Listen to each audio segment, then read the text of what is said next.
नमस्कार जी, मैं Shifali secret of your life programme में आपका ढेर सारा स्वागत करती हूँ। एक बार फिर से आपके सामने हाजिर हैं। आपको कोई भी दुख, परेशानी या कोई समस्या या किसी उलझन से आप हैं परेशान तो बिल्कुल भी ना घबराएं। आप हमें यूट्यूब और फेसबुक पर भी देख सकते हैं। तो हमारे साथ हैं प्रोफेसर गुरदीप रोड़ा साहब। पहले स्वागत कर लेते हैं, बाद में बताती हूँ ये एपिसोड किस चीज़ पे है। तो प्रोफेसर साहब, ओम नमः शिवाय। नमस्कार प्रोफेसर साहब, आज का एपिसोड जो है हमारा है ज्योतिष सीखें। क्योंकि आप हंसेंगे, क्योंकि हर बार हम बातें करते हैं, आप उसका लॉजिक समझाते हैं और हम चले जाते हैं। लेकिन बहुत सारे व्यूवर्स जो हैं ये कहते हैं, हमें कमेंट करते हैं यूट्यूब पे कि आप हमें ज्योतिष सिखाएं। हम चाहते हैं प्रोफेसर साहब कि हम आपसे ज्योतिष सीखें। तो क्यों ना आज शुरुआत करें ज्योतिष सीखें एपिसोड से। मैं चाहती हूँ प्रोफेसर साहब, एक घर, मैं जब भी कोई किताब पढ़ती हूँ या कोई भी, मैंने भी जितनी किताबें पढ़ी आज तक मैंने यही जाना है, सिर्फ 2 या 4 या 5 चीज़ें बताई जाती हैं। लेकिन जब हम प्रैक्टिकल करते हैं, जब मैं आपके साथ बैठती हूँ, आपके पास कोई परिवार का सदस्य आता है तो आप उसमें 50 चीज़ें बता देते हैं। यानी कि पहला घर किस चीज़ का है, इतनी चीज़ें मैं सुनकर हैरान रह जाती हूँ। प्रोफेसर साहब, आपने याद कैसे रखी ये 50 चीज़ें कि एक घर से देखी जा सकती हैं? हम तो बोल देते हैं जी हमारा जो पहला घर है वो हमारे स्वास्थ्य का है, सौंदर्य का है, ऐसा कुछ हम लोग बोल देते हैं कि ये घर हमारी सेहत का है। तो दूसरा घर जैसे आप बता देते हैं हमें कि आपके परिवार का, संचित धन का, कुटुंब का, मतलब 2-4 चीज़ें ही हमें याद हैं। लेकिन आज जो हमारा प्रोग्राम है ज्योतिष सीखें, हम चाहते हैं कि पूरी दुनिया को हम घर बैठे ही ज्योतिष सिखाएं। तो शुरुआत करते हैं प्रोफेसर पहले घर से। अगर मैं कहना चाहूँ तो 7 ग्रह और 12 राशियाँ, तो 2 तो छाया ग्रह ही हैं। लेकिन इन सब में दुनिया जो है वो उलझी पड़ी है। आज हम दुनिया को, परिवार के लोगों को सुलझाएंगे कि ज्योतिष कैसे सीखे और कैसे जाने। बहुत अच्छा शिफाली जी, आज आपने बात की ज्योतिष सीखे, यानी कि ज्योतिष सिखाना चाहते हैं आप लोगों को। जी बिल्कुल, ताकि उनको घर बैठे ज्योतिष आने। जी प्रोफेसर, लोग जो हैं वो बहुत उलझे पड़े हैं। अंधविश्वास बहुत है कि हमारा इस घर का मालिक इसमें पड़ा है तो हम ये स्टोन नहीं धारण कर सकते, हम ये उपाय नहीं कर सकते। दुनिया उलझी पड़ी है। लेकिन हम बेसिक से स्टार्ट करेंगे आज कि कैसे ज्योतिष को आप कैसे घर बैठे ही जान सकते हैं। तो मुझे भी बहुत क्यूरियोसिटी है प्रोफेसर साहब, क्योंकि मैं भी जानना चाहती हूँ कि आप अपने परिवार के लोगों को कैसे समझाते हैं।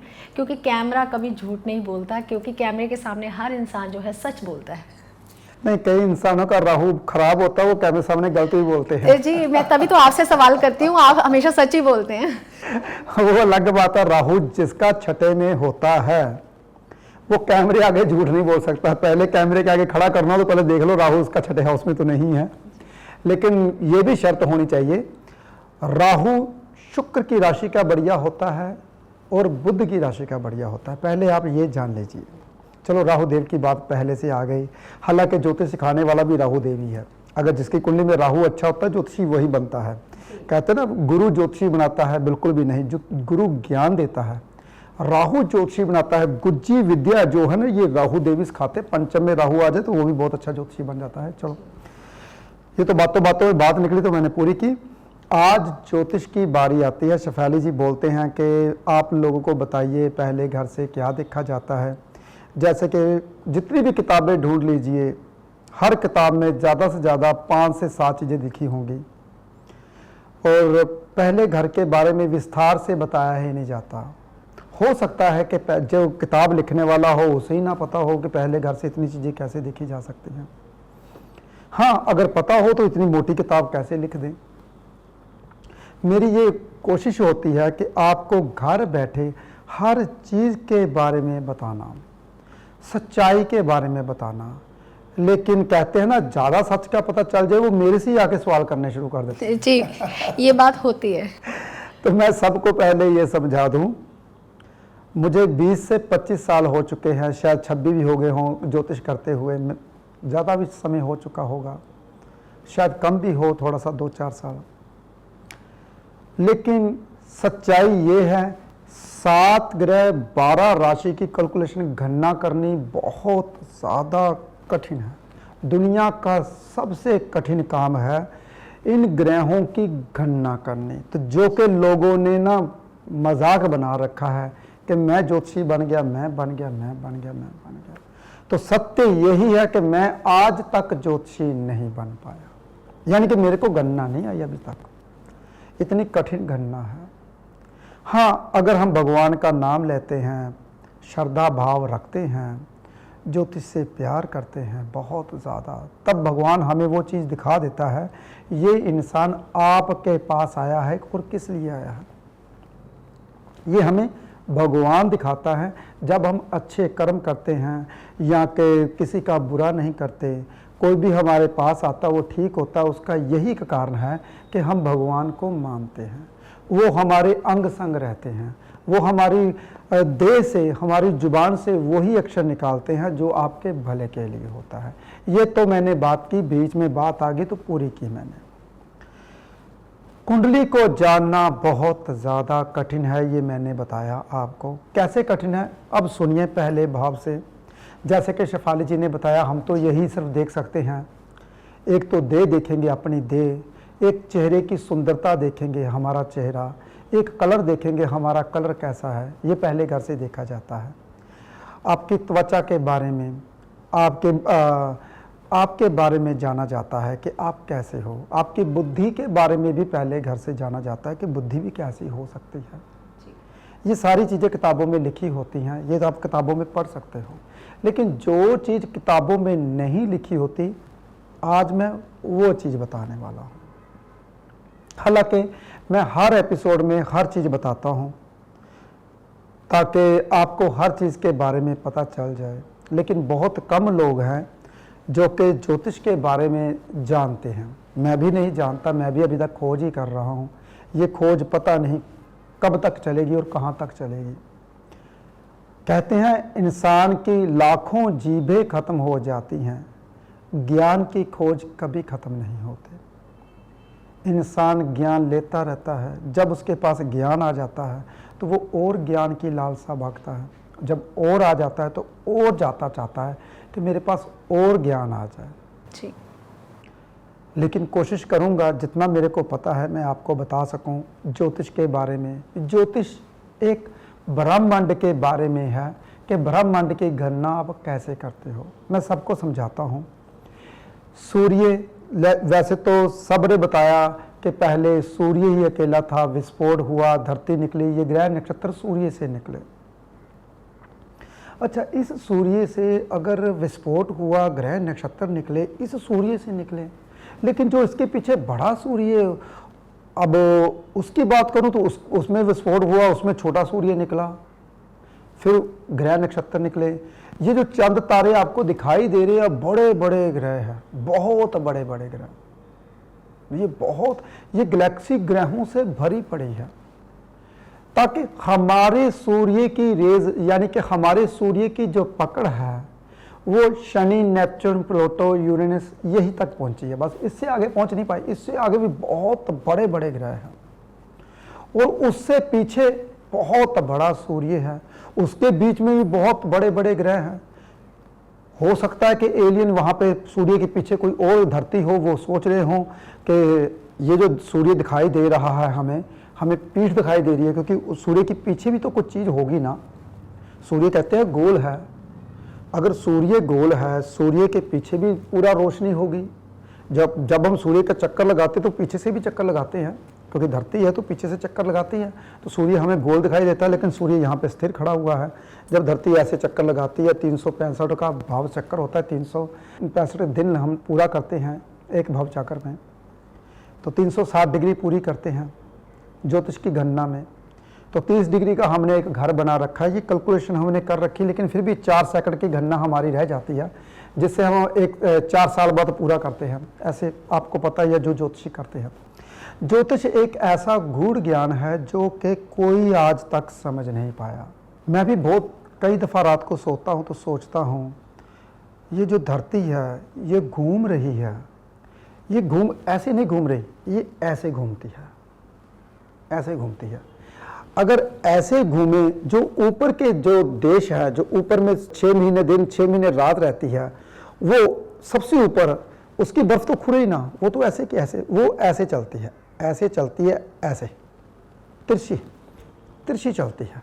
तो जिसमें 6 महीने दिन रहता है, बाद में जब वो ऐसे घूमती है तो 6 महीने उसमें रात आ जाती है ऐसे।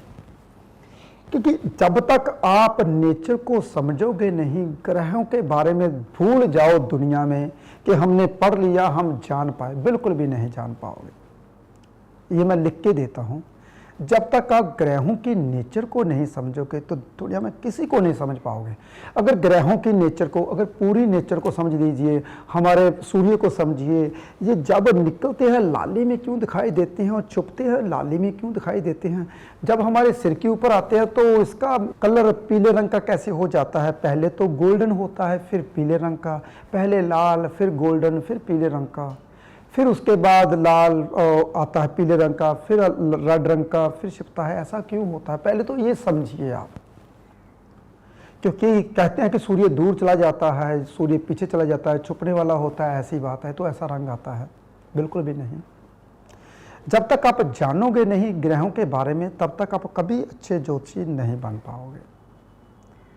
देखिए, अगर धरती गोल है, हमें दिखाई देती है, तो समुद्र भी है चिपका हुआ साथ में, यानी कि ग्रेविटी ने समुद्र को भी, यानी कि पानी को भी खींच रखा है। नहीं तो जैसे कि धरती ऐसी होती है, पानी तो नीचे गिरना चाहिए, ये क्यों नहीं गिरता। यानी कि धरती की ग्रेविटेशन भगवान ने इतनी ज़्यादा बना रखी है, जो उस पर टिका है तो टिका ही है, जो नीचे टिका है तो टिका, उसको धरती वैसी लगती है। ऐसे धरती नहीं है, बिल्कुल धरती गोल है, वाकई में गोल है। तो जहाँ पे गुलाई का पता ही नहीं चलता, धरती बड़ी इतनी है, जहाँ पे गुलाई होनी है तो 100, 200, 500, 5000 किलोमीटर के बाद गुलाई चलती है, ऐसे होता है। चलो, ये तो मैंने बात की, बहुत डीपली बात है, ये समझनी आप ही। आज मैं बात करूंगा पहले घर की। जैसे शेफाली जी ने पूछा, पहले घर से आप 50 चीज़ें देखते हो, तो हमें बताइए 50 चीज़ें कौन कौन सी देखते हो जो कि किताबों में नहीं होती। पहला घर हमारी देह का, यानी कि इससे हम अपना फेस देख सकते हैं, रंग कैसा है, बुद्धि कैसी है ऐसे इंसान की, और ऐसे इंसान की त्वचा कैसी है, देह कैसी है, बेढंगा तो नहीं है, सुंदर होगा या नहीं होगा। पहले घर से हमारी आत्मा का कारका है, इस इंसान की आत्मा कैसी होगी, मन का कारका है, मन इसका साफ होगा या नहीं होगा, पहला घर। क्योंकि कारका कौन है, सूर्य और चंद्रमा। पहले घर के कारक तत्व, यानी कि पहले घर को जो संभालते हैं, 3 इंसान, 3 जिन्हें संभालते हैं, जो पहले घर को संभालते हैं। पहला देह, जो आपका ढांचा है, समझिए बहुत ध्यान से। दूसरी आत्मा, जो कि आपके जीवित, जो आपको गर्म रखती है, 5 तत्वों को बैलेंस रखती है आपके भीतर। तीसरा आपकी मन की सोच, जो मन है आपका, जो कभी किधर ले जाता है, कभी किधर ले जाता है, वो पहले घर से है। देखिए, अब इनका बैलेंस बना के रखा। अगर एक चीज़ बीच में चली जाए, ये देह खत्म हो जाए, जैसे कि आत्मा चली जाए, ये मृत्यु, ठंडा शरीर पड़ जाए, बदबू आनी शुरू हो जाती है, गल जाएगा। मन चला जाए, बुद्धि खत्म हो जाए, लाले बगनी शुरू हो जाएगी, बुद्धि समझ आएगी नहीं, क्या खाना क्या पहना और कहाँ हगना कहाँ नहीं मूतना, ये सब कुछ पता ही नहीं चलेगा आपको। अगर देह ही नहीं है तो आत्मा कहाँ रखेगी, मन कहाँ रहेगा, ये नहीं।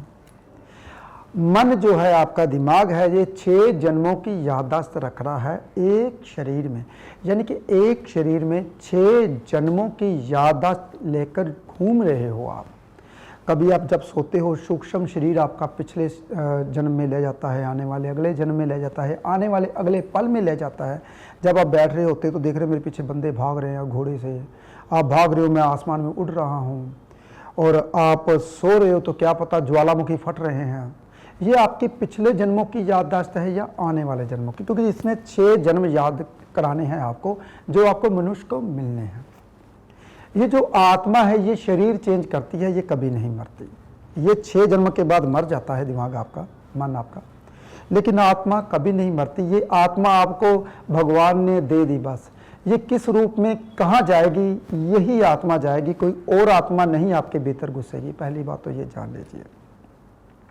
ये जो शरीर है, ये 120 साल की उम्र लेके आए हो, पूरा आप भोगो ना भोगो वो आपको पता नहीं है। कुछ पहले ऋषि प्राणायाम करके सांस को रोक लेते थे कि हमें जो सांस मिली है वही तो गुनी चुनी मिली है, तो हम अगर सांस ही रोक लेंगे तो हमारी उम्र तो बढ़ेगी ही बढ़ेगी। जितने भी कहते हैं ना बॉडी बिल्डर होते हैं या जितना भी ज़्यादा सांस करते हैं, उनकी आयु कभी भी 80-90 साल से ऊपर नहीं होती, वो जल्दी खत्म हो जाते हैं, क्योंकि 120 साल की दी होती है, वो 30 साल के अपनी सांस पहले से खर्च कर लेते हैं। अब ये ना कहना कि एथलीट का क्या होगा वो अपनी सांस पूरी भी कर लेते हैं, जब सोते हैं तो लंबी सांस लेते हैं। हम सांस लेते हैं, जितने एथलीट होते हैं वो जब सोते हैं रात को वो सांस लेते हैं, यानी कि सांस धीमी, यानी कि वो अगर सुबह सांस ज़्यादा तेज लेते हैं तो शाम को उतनी, रात को सोते समय वो उतनी सांस कम भी लेते हैं। चलो ये तो मैंने बात की कि शरीर आपका 120 साल जीता है, प्राणायाम करके 500 साल भी जी सकते हो, 1000 साल भी जी सकते हो, जो पहले हमारे योगी किया करते थे योग साधना से। ये तो मैंने बात की पूरी की। अब बात करते हैं, शेफाली जी बोले गए प्रोफेसर साहब की बातें खत्म नहीं होती, कहाँ से ज्योतिष शुरू होगी हमारी, ज्योतिष कब शुरू होगी? जी प्रोफेसर साहब कहते हैं कि सच ही कहते हैं ये ग्रंथ सारे, चाहे गीता चाहे रामायण, शुभ कर्मों को करते करते नर बनता नारायण। नर बनता नारायण, ये बात बिल्कुल सही बात है शेफाली जी। जब नारायण की बात आती है तो आंखें नम हो जाती हैं। जी बिल्कुल। जी प्रोफेसर साहब, अभी आपने इतने अच्छे ढंग से हमें समझाया, मुझे लगता है कि कोई दुनिया की किताब या कोई भी इंसान ऐसे नहीं किसी को समझाता। हालांकि आप अपना सारा ज्ञान अपने परिवार के लोगों को बांटना चाहते हैं, लेकिन कुछ ऐसे भी व्यक्ति होंगे बीच में जो कहेंगे फटाफट अपने टॉपिक पे आ जाइए जी हमें इन बातों से कोई लेना देना नहीं। लेकिन प्रोफेसर साहब, सिर्फ ये जानना नहीं ज़रूरी कि शरीर है, आत्मा है, ये देखी बुद्धि देखी जाती है, ऐसा कुछ नहीं, लेकिन उसको डीपली गहराई में समझना भी हमारे लिए बहुत ज़्यादा ज़रूरी है। अगर हम नर्सरी की क्लास से सीधा हम 10th पढ़ने जाएंगे, ये भी गलत है। शेफाली जी कहते हैं भव चक्कर, ये ग्रह मंडल, हम सौर मंडल हमारा, ये ग्रहों की चाल, ये जो हमें ग्रह दिखाई देते हैं, सिर्फ हमें तो 7 ग्रह ही दिखाई देते हैं। हाँ, नेपच्यून, प्लूटो और यूरेनस ये भी हमें दिखाई देते थे, एक ग्रह बीच में मिस हो गया, चलो वो तो अलग अलग धरतियाँ आती हैं जाती हैं। जैसे कि हमारी धरती की अगर मैं आयु देखूं तो 4 अरब साल हो चुके हैं हमारी धरती को भी, तकरीबन ये तकरीबन बता रहा हूं मैं। तो कहते हैं ये सूर्य से निकली है। सूर्य फिर कहाँ से निकला? बड़े सूर्य से निकला है, वो अभी तक सूर्य जल रहा है। जब ये सूर्य खत्म हो जाएगा तो बड़ा सूर्य तो रहेगा ही, उसके जो इर्द गिर्द धरतियाँ, हमारा जन्म उधर होगा। देखिए, जानना बहुत कठिन है।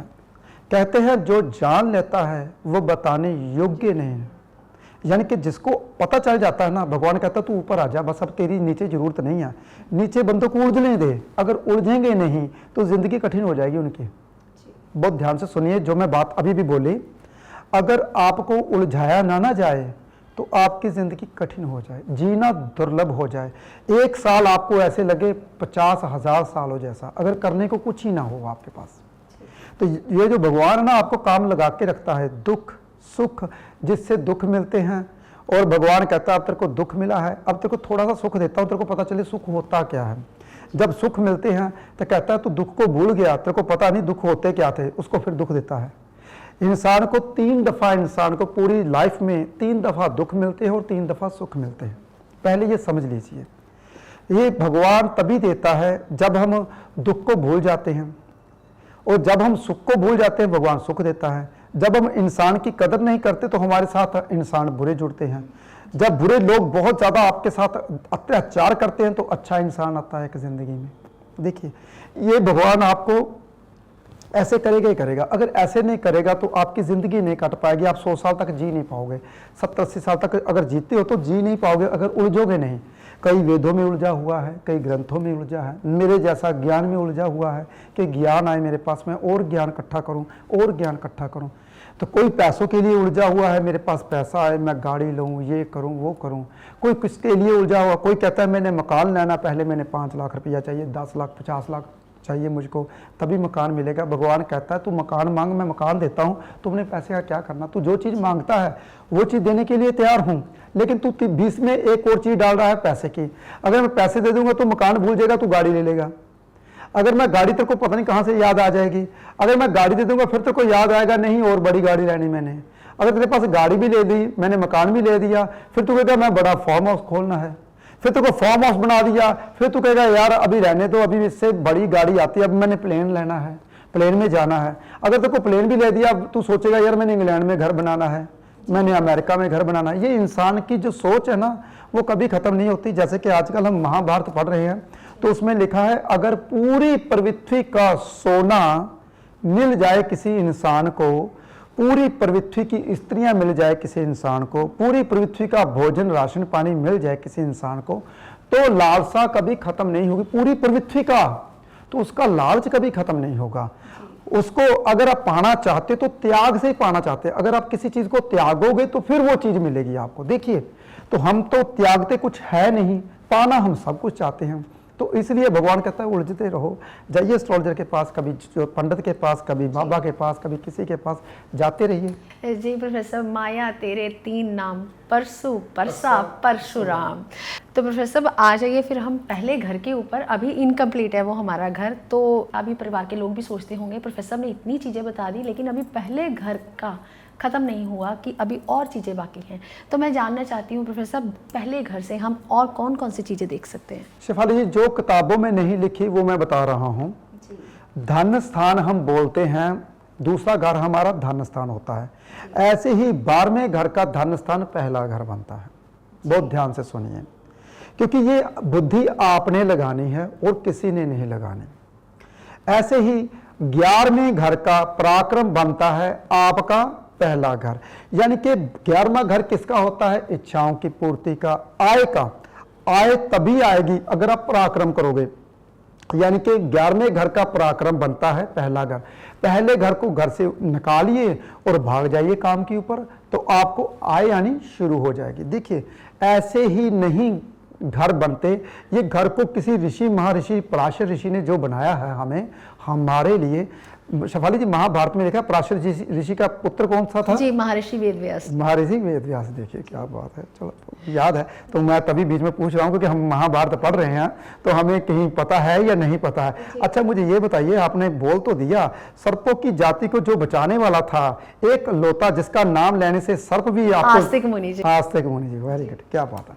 शेफाली जी को महाभारत याद है। मैं जो कथा करता हूँ महाभारत की, तो ऐसे ही मैं कैमरे के आगे कथा करनी शुरू कर देता हूँ। तो नाम बहुत कठिन है, तो वैसे एक पहली दुनिया में ऐसी महाभारत लेके आ रहा हूं मैं, जिसमें हर एक चीज के बारे में बहुत बारीकी में बताया। पता नहीं शुरू कहां से होगी, अभी तो शूटिंग हो चल रही है। जी प्रोफेसर, जब हम महाभारत करते हैं ना, तो पता ही नहीं चलता समय कैसे बीत जाता है। 3-4 घंटे ऐसे ही निकल जाते हैं शूटिंग में। हाँ, तो अब हम शूटिंग कर रहे हैं तो आधा घंटा 1 घंटा बैठना बड़ा मुश्किल होता है, लेकिन जब हम महाभारत के लिए बैठते हैं ना प्रोफेसर, 4 घंटे कब बीत जाते हैं पता ही नहीं। 3-4 घंटे लग जाते हैं। 6 बजे से लगते हैं, 10 बजे जाके खत्म होती है। शेफाली जी, एक और बताऊं, हमें मिलना कुछ नहीं है इससे। जी बिल्कुल। देखिए, मिलना कुछ नहीं है, ये सेवा हम कर रहे हैं, हमने कुछ लेना तो है नहीं, क्योंकि वेद पुराण से हमने क्या लेना, कुछ नहीं लेना। वेद पुराण चैनल हमने फ्री लोगों के लिए, ज्ञान के लिए बनाया है। चलो, ये तो हमारा कहते हैं ना कित्ता है, किर्त है हमारी, ये ज्योतिष का जो हमारा है। लेकिन हमने एक वेद पुराण चैनल बनाया जिसमें हम लोगों को फ्री में बताते हैं ऐसी ऐसी चीज़ें जो हमारा सनातन धर्म है, जो हमारे ज्ञान के बारे में कभी नहीं बताया गया, उसके बारे में हम बताते हैं। देखिए, मिलना कुछ नहीं है, लेकिन हमें शौक है। क्या शौक है? ऐसे ग्रंथों को पढ़ने का जो कि हमारे अलोप हो चुके हैं। अलोप है तो हैं, लेकिन कोई पढ़ाता नहीं, कोई बताता नहीं इसके बारे में। जी प्रोफेसर, अभी हमने पराशर ऋषि की बात की जिन्होंने ज्योतिष की रचना की, तो उनके पुत्र की बात की महर्षि वेदव्यास जिन्होंने महाभारत को रचित किया। तो प्रोफेसर, ये नॉलेज, ये ज्ञान कोई नहीं देता, ऐसा कोई नहीं बताता। इतना गूढ़ ज्ञान जो आप सेवा कर रहे हैं, जो आप भक्ति भाव कर रहे हैं, ये शायद आपको भी परमात्मा ने ड्यूटी लगा रखी है सबकी सेवा करनी। पिछले जन्मों में क्या पाप किए होंगे या क्या पुण्य किया होगा। आप कहते तो हैं राहु छठे वाले ऐसे करते हैं, तो अगर केतु 12वें हाउस में आ जाता है तो पूरी दुनिया को तारने वाला, जीते जी मोक्ष प्राप्त करने वाला इंसान होता है। तो फिर आपकी ड्यूटी है, तो आ जाइए प्रोफेसर फिर पहले घर के ऊपर। जी, फिर पहले घर के ऊपर। पहला घर नहीं खत्म होगा, एपिसोड खत्म हो जाएगा। जी बिल्कुल। चलो, अभी बात करता हूं 10वां घर। जैसे कहते हैं 10वें घर का पहला घर सुख स्थान बनता है, चौथा घर बनता है 10वें घर का। 10वें घर का सुख स्थान पहला घर कैसे बना? अरे भाई, 10वां घर होता है कर्म का। आप काम कीजिए तभी आपको पहले घर के रिलेटेड सुख मिलेंगे, यानी कि देह का सुख तभी मिलेगा आपको। आप आराम से आप चारपाई पे सो सकोगे, मोटे गद्दे पे सो सकोगे। कब सो पाओगे?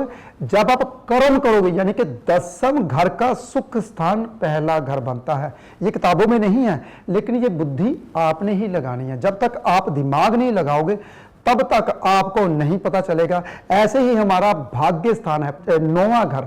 नौवें घर का जो पंचम स्थान बनता है पहला घर, यानी कि अगर भाग्य जागेगा तो आपकी वजह से ही जागेगा। अगर आप विवाह करोगे, आपका पुत्र होगा, तो आपका पंचम घर जागेगा। जैसे कि भाग्य तभी जागेगा आपका अगर आप पहले घर के बारे में अपनी देह को काम पे लगाओगे, इच्छाओं की पूर्ति करोगे। आपका 12वें घर का धन स्थान, 12वां घर किसका होता है?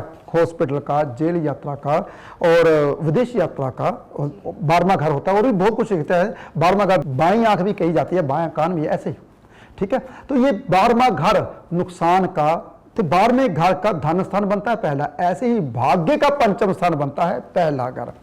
तो भाग्य का पंचम स्थान आपने कैसे जगाना है? अगर अपनी देह का ध्यान रखते हो तभी आपका भाग्य जागेगा।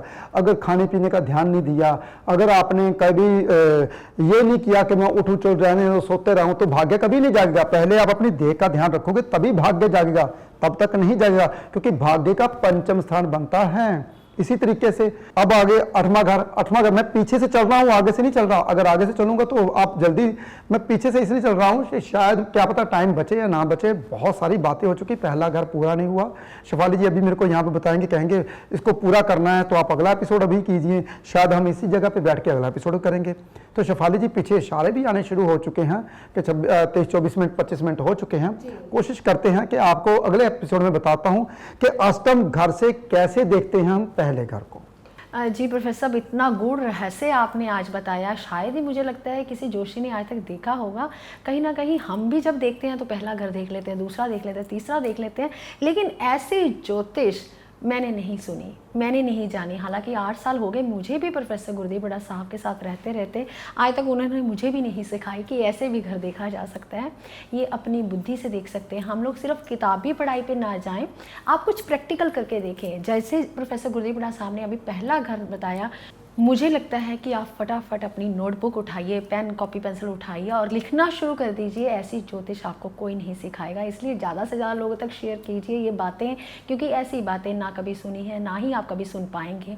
तो कमेंट में आप चाहे ओम नमः शिवाय लिखिए, चाहे आप अपना कोई व्यूज़ दे सकते हैं हमें, ताकि हम और अच्छे अच्छे एपिसोड आपके लिए लिख के आते रहें। आप अपना ध्यान रखें, खुश रहें। फिलहाल आज के लिए इतना ही। नमस्कार।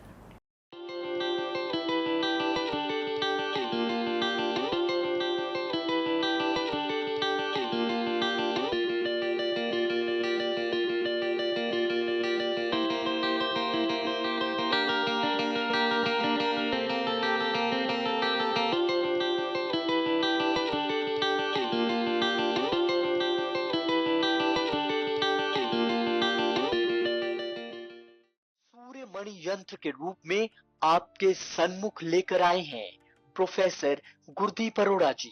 पूजा विधि से अभिमंत्रित कर प्रोफेसर गुरदीप अरोड़ा जी ने सूर्य मणि यंत्र को तैयार किया है। जो इंसान फोबिया यानी डर की बीमारी से पीड़ित है, उन्हें निडर बनाता है। जो रोज सूर्य मणि यंत्र के दर्शन करता है, यह सूर्य मणि यंत्र आपको कामयाबी की बुलंदियों तक पहुंचाता है।